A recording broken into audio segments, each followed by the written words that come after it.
Greetings, the Hijabi Gamer here, and I'm going to make the lives of people at things like Kotaku, IGN, Jezebel, the Mary Sue.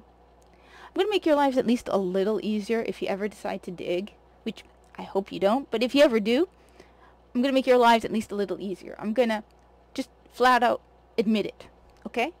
Here goes nothing. I am anti-SJW.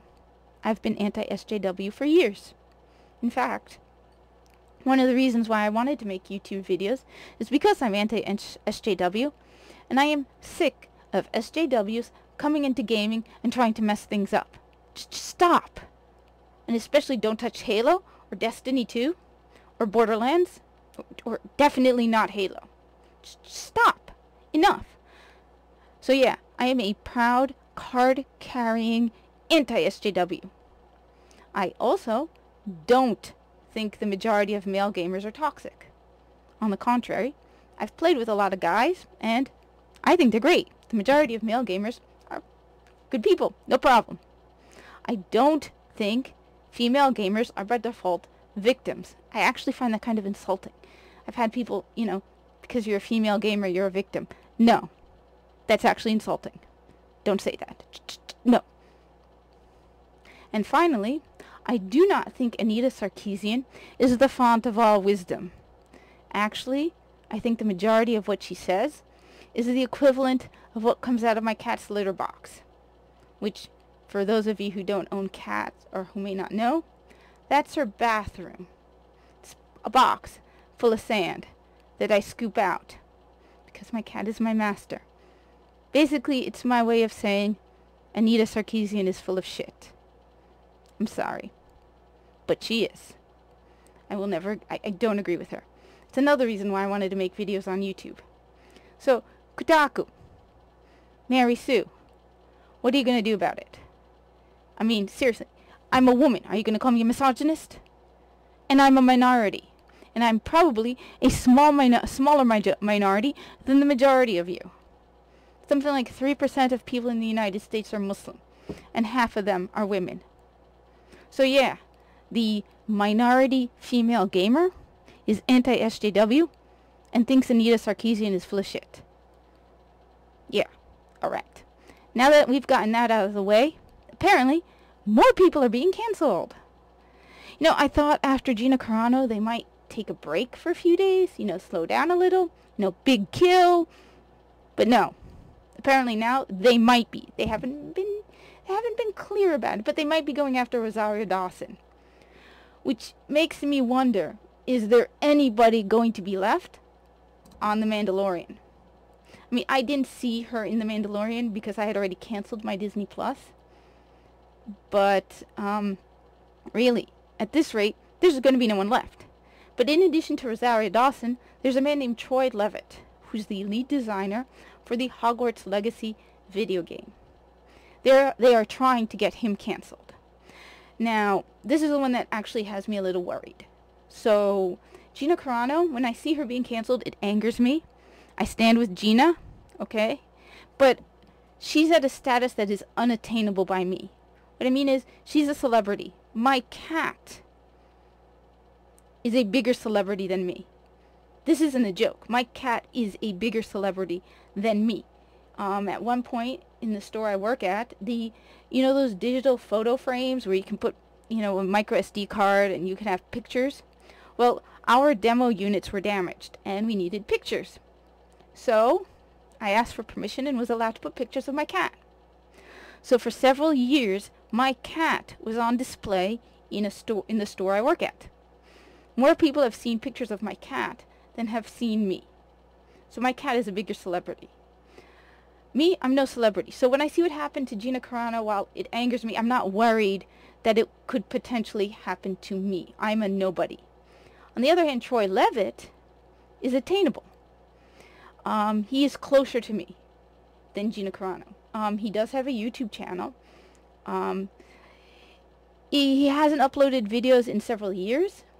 And he does have, last I checked, he had 25,000 subscribers, which, yes, is a lot more than what I have right now.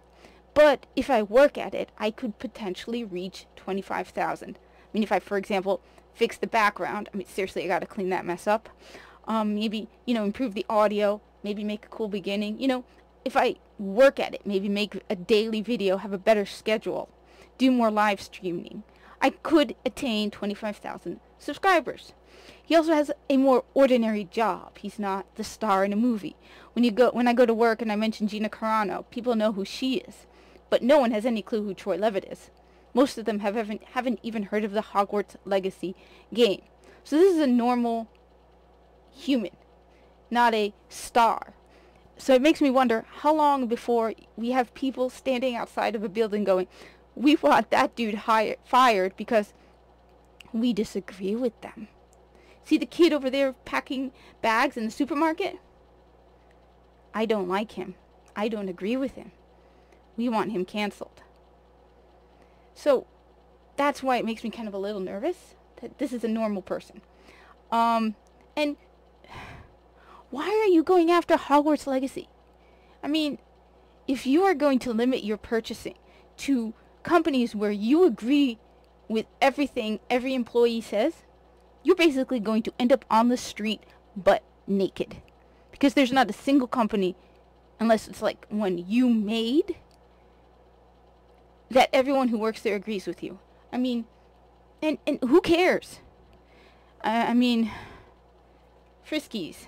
I buy this. My earbuds are made by Skull Candy. Red Bull. I have no idea what the employees there think, and I don't care. If I don't buy this stuff, my cat will kill me. But I mean, it makes no difference. I mean, if Hogwarts Legacy is a good game, does it matter whether you agree or disagree with the lead designer? Destiny 2. I know maybe 2 people's names at Bungie, Luke Smith and Deej. I know the name, I think it's Salvatore who did the music, because I constantly listen to the Destiny soundtracks. But I don't care. In fact, I don't even want to know, because it makes no difference to me. As long as he makes a good game, what does it matter? Why are you trying to get this guy canceled? Leave him alone. I mean, this is getting out of hand. And I mean, what is the ultimate goal to people being canceled? They're not going to just disappear. I mean, are we going to have a new kind of unemployment status, where when you apply for unemployment, you're going to have the socially canceled, unhireable, this kind of new level of welfare, where it's like, yeah, you cannot be hired because, you disagreed with someone on Twitter? So it's just, it's getting ridiculous. You're never going to agree with everyone. I mean, I already gave the example of Ben Shapiro. Me and Ben Shapiro are never going to agree on everything. I'm not going to convince him to change his mind. He's not going to convince me to change my mind. But I'm not going online going, cancel Ben Shapiro. The podcast of the Lotus Eaters, which has Sargon of Akkad, I do not agree with them on everything. But I'm not calling for them to be canceled. So it's... We need to move past this and just understand that we are going to always disagree on some things. And we just need to accept it. I mean, Gina Carano herself said it in the interview with Ben Shapiro, that she and Pedro Pascal knew that they would not agree politically, but they were still good friends. One guy I work with, we both disagree. We have heated discussions about things, but at the end of the day, we both respect each other for our different opinions. We know we both won't agree with each other. He even said he wished he could have discussions like he has with me with other people. But it's impossible. So I'm just putting that out there. I mean, it's we need to stop canceling each other. Honestly, at this point, I'm beginning to think that for the good of humanity, somebody needs to just hack Twitter into oblivion. And then, when they stand up on trial and they're like, you hacked, and he goes, Your Honor, I did it for the good of humanity. And the jury goes, not guilty. He did it by way, we understand what, we agree for the good of humanity. Or maybe Google and Apple should just be like, yeah, for the good of humanity. Or I could just see that one of those post-apocalyptic movies. What happened? Why is the world in, it was Twitter. we should have gotten rid of Twitter. Anyway, I'm going to be late for work, so just wanted to put that out there. Like, comment, subscribe. Share this. If nothing else, it'll have a couple of people out there throwing a fit because, dear God, the minority female gamer is Anti-SJW. Yeah. Anyway, Buster says hi. There she is. Have a good one.